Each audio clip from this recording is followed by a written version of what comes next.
Dan apa yang terjadi? Saat itu juga dia setuju, bahkan dia jalan keluar, ambil ke sini Pak, itunya palu besarnya Pak. Saya bongkar sendiri tembok rumah saya pakai tangan saya. Lalu dia ambil itu palu godam yang gede itu, dia pukul itunya temboknya. Padahal belum beres-beres. Belum ada administrasi. Hai guys, jumpa lagi di Bang Jaka Channel. Kali ini seru banget guys, karena kali ini Anies bakal mengungkapkan sebuah cerita yang sangat epic guys. Yuk guys, langsung aja kita tonton bareng-bareng. Ini paling epic guys. Oke, lu gantian langsung. Nah, Mas, ini pertanyaan soal agraria nih kalau dari saya. Ada soal-soal sensitif agraria yang isunya menjadi eskalasi sampai ke level nasional. Salah satunya itu yang terbaru Rempang. Ini soal pengadaan lahan, proyek-proyek strategis pemerintah yang mana daerah-daerah ini kayaknya nggak mampu untuk berkolaborasi dengan baik. Salah satunya di DKI juga ada proyek naturalisasi itu katanya terhambat, salah satunya pengadaan tanah PUPR dan Pemda tidak berjalan dengan baik juga waktu itu. Nah, gimana caranya Mas Anies, program apa ya?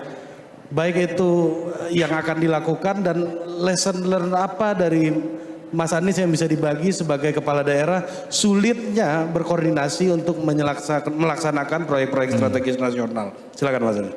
Ya, begini, tentang proyek-proyek strategis nasional. Menurut saya kata kuncinya adalah serong aja Pak, serong. Serong aja biar orang semua bisa lihat, ibu ini bisa lihat ya. Siap.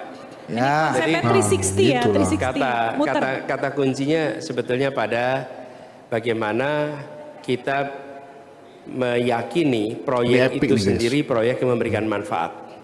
Kalau proyek itu memberikan manfaat pada publik, itu berargumentasi dengan rakyat itu mudah karena proyek itu jelas bermanfaat. Tapi kalau proyek itu manfaatnya dipertanyakan, itu paling sulit sekali. Karena itu keterbukaan menjadi susah karena proyeknya tidak jelas manfaat untuk publiknya. Jadi nomor satu, harus proyek yang bisa dijelaskan manfaat. Emang ada proyek strategis nasional yang manfaatnya nggak jelas? Protes pula. Ya. Dengar dulu Bang, yang juga protes jangan dulu. mancing-mancing nih. Enggak, ini pertanyaan. Bukan, masalahnya kalau dia jawab keras yang bahaya juga kita. Lanjut Mas. Jangan suka kasih umpan lambung. Iya. Berapa Nanti, nilai? kalau ada smash saya pula yang tanggung jawab gitu. Iya. Berapa nilai untuk proyek strategis nasional? Lanjut. Jadi saya melihat kalau itu kita bisa bisa pastikan mudah. Yang kedua harus ada pendekatan dialogis, berbicara, berdiskusi, menjelaskan.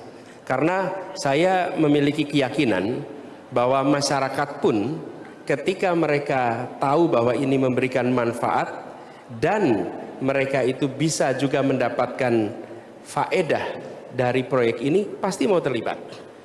Problemnya adalah sering kami di pemerintahan itu tidak sabar dengan proses. Pemerintah itu seringnya mau cepat aja. Dan kami di pemerintahan itu kecenderungannya berpihak kepada yang mau investasi, berpihak kepada mau yang membangun.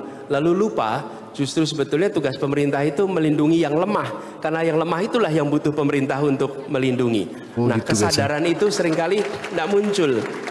Nah, menurut saya itu harus dikerjakan. Prosesnya memang panjang, tapi lebih baik itu dikerjakan dengan dialog sampai tuntas. Saya beri contoh, ketika membangun MRT, saya baru mulai tugas di Fatmawati, itu di Jalan Fatmawati, ada beberapa tempat yang nggak bisa dibangun karena belum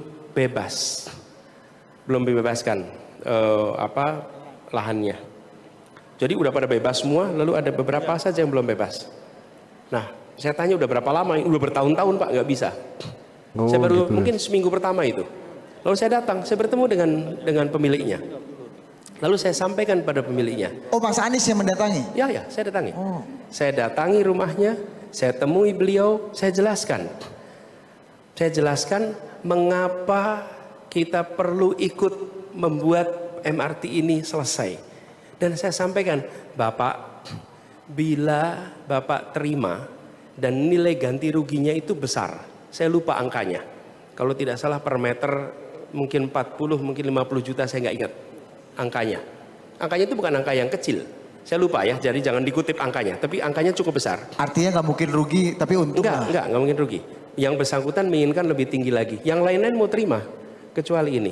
Saya bilang, Pak, apalah artinya uang dari pemerintah per meter 40 juta, 60 juta, ataupun 100 juta. Pak, lebih besar lagi begini. Bapak sudah dapat begitu banyak dari Republik ini. Lihat toko Bapak, maju. Bapak amat makmur. Republik ini minta tanah pada Bapak bukan untuk dipakai kegiatan komersial. Ini untuk dipakai ratusan ribu orang akan lewat tiap hari di tempat ini. Ratusan ribu orang akan lewat tiap hari. Dan bila proyek ini tidak jadi, maka yang membuat tidak jadi itu Bapak. Gitu. Bapak yang bikin nggak jadi ini, karena nggak bisa jalan. Apa yang Bapak akan jelaskan pada anak cucu Bapak di kemudian hari? Dia datang ke rumah ini dan bilang, rupanya rumah kakek saya ya yang membuat MRT ini jadi belok seperti ini. Rumah kakek saya yang tidak.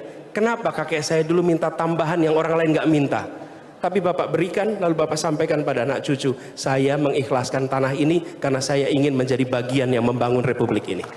Saya ingin menjadi bagian yang ikut kontribusi. Dan Bapak bisa sampaikan, anak cucu nih, ini bangun nih depan sini, depan rumah saya nih. Itu dulu Bapak setujuin. Kenapa? Karena kita ingin ada ratusan ribu orang lewat di sini tiap hari. Pak, catatan pahala untuk Bapak melampaui rupiah berapapun yang dibayarkan pada negara. Saya bisa menyampaikan itu kenapa? Karena proyeknya jelas memberikan manfaat pada publik. Tapi kalau itu menggeser orang untuk membangun komplek apartemen yang memakmurkan 1-2 pengusaha, susah saya menjalankan pada publik. Apa yang saya mau jelaskan? Dia akan bilang, Pak, kami geser supaya dia lebih untung.